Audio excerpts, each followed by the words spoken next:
राम सेतु का निर्माण बड़े बड़े वानर कर रहे थे। एक गिलहरी समुद्र की रेती अपने शरीर पर लगाकर बागी बागी जावे और पत्थरों पे अपने शरीर को छटपटावे।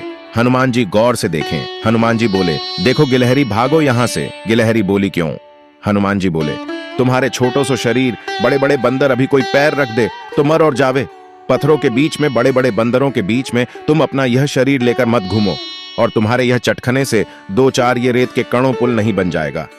गिलहरी हनुमान जी को चिढ़ाकर कहने लगी, ओ तुम बड़े हुए तो क्या हुआ, हम भी छोटे हैं, हम भी तो अपने स्तर से काम भी तो कर रहे हैं।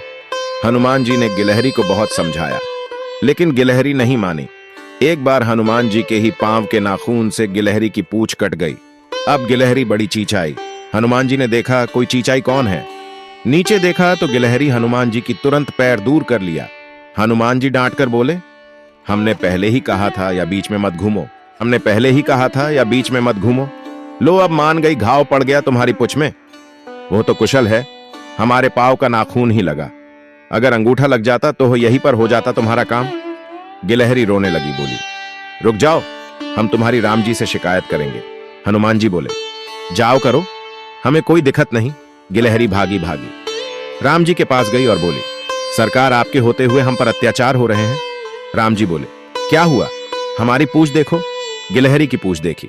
श्री राम बोले, यह घाव कैसे हुआ? गिलहरी बोली, प्रभु एक बहुत बड़ा बंदर है, यह उसी की करामात है। राम जी ने गिलहरी को हाथ में लिया, पूंछ के ऊपर हाथ रखा। जो उसका दुख था, करुणा निदान, दया निधान, रघुनंदन की कृपा से ठीक हो गया। गिलहरी बहुत प्रसन्न हुई। लोग कहते हैं, पहले तो गिलहरी के ऊपर कोई निशान नहीं था। जब राम जी ने अपनी 3 अंगुलियां फिराई, वह 3 अंगुलियां के निशान आज भी गिलहरी के ऊपर है। मानो अब हमारी सिलिशका लग गई, अब तुम्हें कोई रोक नहीं सकता। गिलहरी बोली, ऐसे काम नहीं चलेगा, आप हमारो न्याय करिए पहले। आपके यहां बलवान बंदर ने हमारी पूंछ में घाव लगाया है, उसको दंड दीजिए, तब मानेंगे। राम जी बोले, ठीक है, जाव ले आओ। गिलहरी बोली, पहले वचन दो कि आप उसको दंड दोगे। राम जी बोले, ठीक है, वचन देता हूं। गिलहरी भागी भागी गई, हनुमान जी के पास बोली, चलो आपको प्रभु ने बुलाया है। हनुमान जी बोले, बड़ी विचित्र गिलहरी है, बार बार परेशान कर रही है।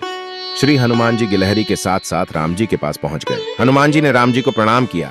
राम जी बोले, क्या बात है, तुमने गिलहरी का अपराध क्यों किया? हनुमान जी बोले, प्रभु हमने कोई अपराध नहीं किया, यह इधर उधर उछल रही थी, हमने तो इसे टोका था कि बड़े बड़े बंदर है, पत्थर है, चिपक जाओगी, मर जाओगी। महाराज, गलती से हमारी ही पांव से इनकी पूंछ कट गई। राम जी बोले, अपराध तो किया ही है। पर हनुमान जी ने गिलहरी से पूछा, एक बात बताओ, तुम्हारे रेत के कण डालने से पुल बनना नहीं, फिर भी तुम इतनी परेशान क्यों हुई? राम जी बोले, बात तो सही है, बताओ गिलहरी। गिलहरी ने जो जवाब दिए, उसको सुनकर हनुमान जी की आंखों में आंसू आ गए। गिलहरी हाथ जोड़कर बोली, राम जी, हमें पता है कि हमारे रेत डालने से पुल नहीं बनेगा, लेकिन आपकी यह सेना ने, बड़े बड़े बंदरों ने बड़े बड़े पत्थरों से पुल बना रहे हैं, इतना बड़ा पुल। महाराज, आपके पैर बड़े कोमल है, उन पत्थरों से आपको चोट न लग जाए, इसलिए हम उन पत्थरों की दौराड़ों में रेत भर रहे थे। गिलहरी को सुनकर हनुमान जी की आंखों से आंसू आ गए। हनुमान जी बोले, अरे धन्य हो गिलहरी।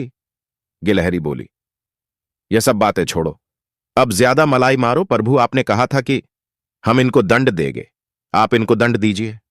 राम जी बोले, हनुमान जी, आपसे पक्का अपराध हो गया, इसलिए दंड तो भोगना ही पड़ेगा। हनुमान जी बोले, सरकार, भाव इनको बहुत अच्छा है, अब जो दंड दे स्वीकार है। राम जी बोले, जैसे तुमने इनकी पूंछ को घाव देकर दर्द पहुंचाया है, जाओ तुम्हारी भी पूंछ एक बार कटे ही। हनुमान जी बोले, जय हो।